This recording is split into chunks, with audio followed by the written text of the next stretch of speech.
Do not do that in Korea. Oh my god, it will get you every death stare from every ajumma and ajashi. And the map I so happened to pick said the Sea of Japan. And you know, that's on a PowerPoint that I'm showing my students. My mentor teacher pulled me to the side and said, we don't, what is the Sea of Japan? We don't do that. And I was like, I'm sorry, what do you mean?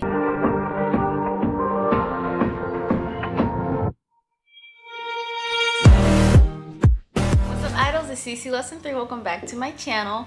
So for today's video, I thought it'd be fun to do another little top listy type of video because I just found out that Korea is reducing its quarantine from the 14 days previously to the 10 days it was like a week or two ago, and now it's down to just 7. So I got a strong feeling that this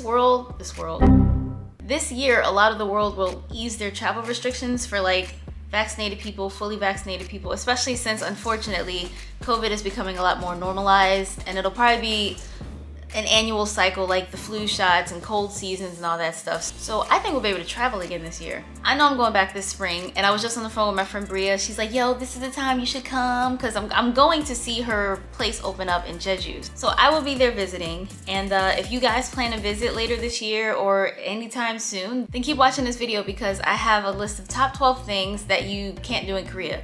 Whether it's illegal things, like things that are normalized in the West or where we live, but it's illegal there, and also things that it will just upset Korean people. They'll be heavily offended, they will find you completely rude, it's just bad manners, so yeah, that's what this list is gonna be about.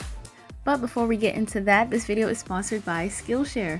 Skillshare is a very useful online learning community that helps you learn about photography, drawing, animation, foreign languages, business, and other countless interests you may have. Since everything is online, you can go at your own pace, stop and start when you have the time, and there is no rush. I started using it for tips on photography, videography, so I can get better at editing my videos. And foreign languages myself, that's where most of my interests are online these days. Now as for me, lately, watashi wa nihongo o renshu shite imasu. One of my favorite classes is from Courtney, and she's really inspirational because she's a foreigner who learned Japanese on her own, and now she's a great sensei. I'm really hoping that this spring trip to Korea and Japan works out, so I'm going to keep practicing on Skillshare. And if you guys are interested in trying it out for yourself, the first 1,000 subscribers who click the link in the description box below get 1 month free access to Skillshare. So I hope to see you guys there. Before we get into this video, I would like to ask you guys to please try to watch as much as you can, like, comment, help keep the engagement up, subscribe if you're not already, join my membership if you'd like to chat in our Discord, have early access to videos, Zoom calls, which I'm long overdue. I promise I will be doing one of them soon. It takes all day, and whenever we do Zoom calls, it's never just like 30 minutes, it's always like 3 hours. And plus, everyone's on a different time zone, so it makes it a lot more difficult, but I have not forgotten about you guys. We're still gonna do them. You guys really revitalized my channel last month. I don't know what happened, but I went from like stagnant, slightly trending down to boom again, and I'm so grateful. And the way the YouTube algorithm works, when a video is put out and they click it as soon as they see it, they watch it for a long time because the viewer duration is very important. If the engagement's high, they're gonna recommend it to other people, and that is how I grow. That's how you guys help me grow. So if you really wanna support me, follow those tips. Okay, let's start this video. So number 12 on this list is teaching after 10 p.m. Now, it's a shame that that has to be in writing, but it was not uncommon to see kids fully dressed up in their school uniforms, walking home late from school in hagwons, taking the bus back, going home really late at night. And I've had a few friends in situations where they were working past the time they were supposed to, and they didn't know it was illegal, but they got into trouble too. So you need to make sure if you are working at any sort of school in Korea and they're having you teach past 10 p.m., that is a crime, that is a red flag, do not do it. I've had a lot of friends cut it close. You know, they work like 2 to 10. 2 to 10 is a really common shift at hagwons. If you work at a public school, you're not gonna have to worry about that. But if you work at a hagwon, you will probably be working well into the night. So if it's past 10 though, it's illegal. The next one on this list is number 11, tattoos. Now here's the thing. Having a tattoo in Korea is not illegal, but apparently who does it is where things get tricky and the waters get a little bit murky. Legally and technically, people shouldn't be doing tattoos unless they're licensed doctors. I would venture to guess that about 85 to 90% of people doing tattoos are not actual doctors. And you'll know that I got 3 tattoos in Korea, full disclaimer.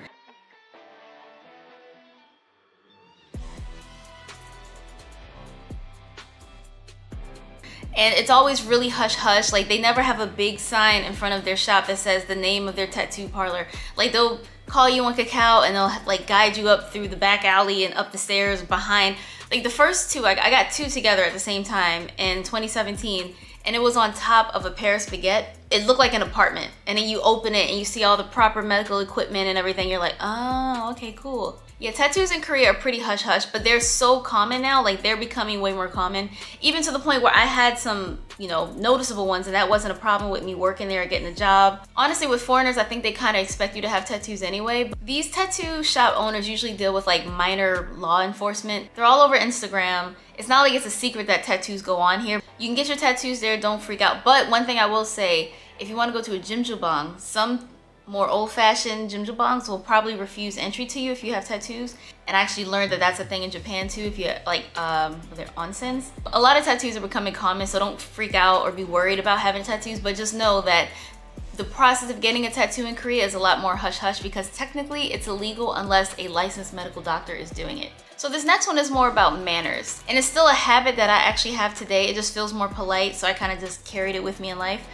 When you're receiving or giving something, do not do it with one hand. Koreans will look at you like, oh, rude. So don't do that. Yeah, that's a quick one. Next.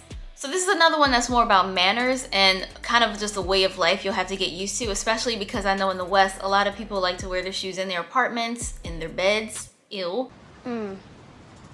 That's nasty. You don't wear your shoes in other people's homes. You don't wear your shoes even at school a lot of times. It'll be like a big locker cubby as soon as you walk in, like to the left or the right of the door, and you have little boxes, like little cubbies for slippers that you can just slip on. You don't wear your shoes in the school. You usually don't wear them in your own apartment. Like, the landlord will probably be strict with you about that. Like, hey, you'll ruin the floor. They have a lot of floor heaters and stuff, the ondol. There are even some restaurants where you can't wear your shoes in the restaurant, like the ones where it's like a low table and everybody sits and cross their legs at the table. Yeah, you take your shoes off for those too. So I would recommend to maybe have some very decent socks. Make sure they match and don't have holes in them and they're not dingy and old looking, you know, because people are gonna see your socks a lot in Korea. So yeah, get used to taking your shoes off indoors.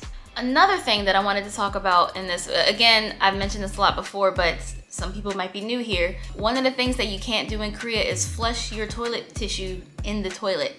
These days, it's becoming a bit more common to see, like, I guess they're pipings that can handle the tissue, but a little trick that I know, because sometimes they'll have signs posted, sometimes they won't. If you're at a public like restroom and there's a bin in the stall with you, chances are you need to wipe and just chuck it in the bin, the trash can. If there's not, then you should be good to go with flushing. Yeah. You don't want to be that foreigner that clogs up the toilet and floods the place. So now we're number 7, I believe, and in the West, it is really common to see people talking on the trains, talking on the bus, loudly with their friends. Do not do that in Korea. Oh my God, it will get you every death stare from every ajumma and ajashi, and some people will probably just straight up shh or 주영해, like be quiet, or look at you or get away from you and not want to be near you, because the trains and the buses, you're supposed to be quiet and everyone has their headphones in. You will hear the occasional like conversation, because that's one thing that I do love too about transportation in Korea. Even on the trains underground, there's a signal, there's Wi-Fi. So people be on the phones playing their games underground, but make sure you're not one of those people that's talking really loud. Now, it's different if you're like out late at night and everybody's talking and a little bit drunk, that's different. But like on the commutes to and from work and you know, general hours of the day, just be polite and keep it quiet to yourself. Now this next one, okay, so I don't know about how maps are labeled where you guys come from, but for me, for example, growing up on the East Coast in the US, whenever I looked at a world map has its different ocean names and sea names and lakes and all that stuff. I was teaching geography. I was teaching geography to my kids, trying to teach them like English names like Japan instead of Ilbon, China instead of Chunguk, Vietnam instead of Vietnam, Korea instead of Hangul, things like that. So again, I just picked the first map I saw off Google Images, and the map I so happened to pick said the Sea of Japan. And you know, that's on a PowerPoint that I'm showing my students. My mentor teacher pulled me to the side and said, we don't, what is the Sea of Japan? We don't do that. And I was like, I'm sorry, what do you mean? She said, it's the East Sea. Everyone knows there's like a very sensitive relationship between China and Korea. that too, but between Japan and Korea. So things like the rising sun flag and the comfort women, all that stuff. Don't talk about it, especially dokdo. Oh my God, do not talk about dokdo. If you have to, if you're ever discussing the body of water that is off to the east of Korea and the west of Japan, in Korea, refer to it as the East Sea. My mentor teacher was pissed with me. She was very upset that I showed a group of Korean students something labeled the Sea of Japan. They were very upset with me, so it's the East Sea. Nothing triggers a Korean person more than like Japanese relations. Another thing that, honestly, whenever I'm in Korea or I'm back home and I'm kind of switching back and forth, one of the things that kind of hits me pretty like starkly, and I'm like, oh yeah, it surprises me, is small talk. In the West, like even here in London or when I'm back home in the States, I'm really very used to someone, hello, good morning, casually. Nice shoes, nice sweater, oh my God, it's a beautiful day. Happens all the time in the West. Don't do that in Korea. They will look at you like you're trying to rob them, and then they're confused and they're just alert. And every now and I'm like, 안녕하세요 to anyone in the elevator, and they're just, 안녕하세요, and then like get farther away from me and they're just like, oh God. Maybe it's because they don't want you to speak English to them and they're scared you're gonna talk to them in English. I don't know what it is, but making small talk in Korea is not really something you can do like you can in the West, so I wouldn't recommend that. I've been in the UK for about 5 months now, and I've seen some restaurants you tip, some you don't, some gratuities included, some it's not. In the States, it's usually almost never included, so you always tip. In Korea, it is offensive if you leave a tip, so don't do that. The only time I actually saw someone like insist on trying to leave a tip was at the Olympics in 2018. We were in Gangneung, and it was this really drunk foreign dude, and he was like thinking, you know, he's trying to be polite, and he's thinking this woman's like, oh, you really don't have to do that. But he really didn't understand, like she found that offensive, like do not tip in Korea. She left pissed. Okay, I believe we're up to number 3 now. Again, this isn't really in any particular order, just things that we do in the West or have access to in the West that we don't really think about that you can't do in Korea. And another one of those would be, now don't get me wrong, Koreans find a way. They watch it anyway. Like they'll get a VPN or something, but it's actually illegal in Korea, and I didn't know that. The censoring in Korea is kind of annoying. Like even on YouTube, the most random videos get censored and they'll say, oh, you have to be 19 or older to watch this. Like I will never forget, I was trying to watch Tom Holland dance to Umbrella by Rihanna on Lip Sync Battle, and I couldn't watch that. It was censored. And like the only way you can prove that you're of age is if you have a Korean phone number. So if you don't have a Korean phone number, it's gonna be hard for you to watch a lot of this stuff without a VPN. So just a reminder, a useful tip, probably get a VPN before you go to Korea. Not just for the naughty stuff you wanna watch, but just for the normal stuff that is more normalized in the West that we don't really think about, that you won't be able to watch while you're in Korea. Number 2, this one was really confusing to me because even, okay, well, not all that confusing, but gambling. Gambling is very illegal in Korea, and even if you're a Korean national and you gamble out of Korea, like overseas, if they find out about it when you get back to Korea, that's also some trouble you'll be in. And that's what that boy, former Big Bang member, got a little bit like wrapped up in.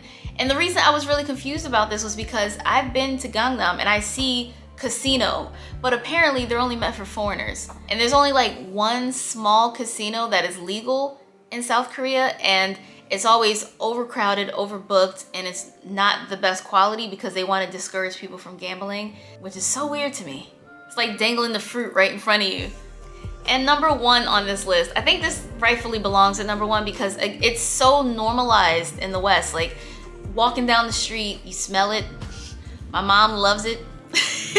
It's legal in a lot of places and it's popping up to be more and more legal. But in South Korea, it is, okay, just get us out here. It's legal in a lot of countries. Even when where it's not legal, a lot of places have it decriminalized. Like if you get caught with it, it's not the end of the world. You won't get in too much trouble unless it's enough that you're trying to distribute or something like that. But in Korea, that's right up there with the harsh stuff. Like they see that as a gateway to, if you do this, you're gonna do them all. It is a very serious thing in South Korea. And you know, you've heard about the K-pop idols in the past who've gotten in trouble, GD a few times, for example. They don't play over there. I know people who do have it there, and I don't know how. I'm not, look, my whole thing was, I'll try it as long as I'm doing it where it's legal. So I didn't even try it until I got to Cali, like in 2020. That was my first time trying it. I'm a stickler for the rules. I'm boring like that. Don't try to bring it with you to Korea. Just don't. Don't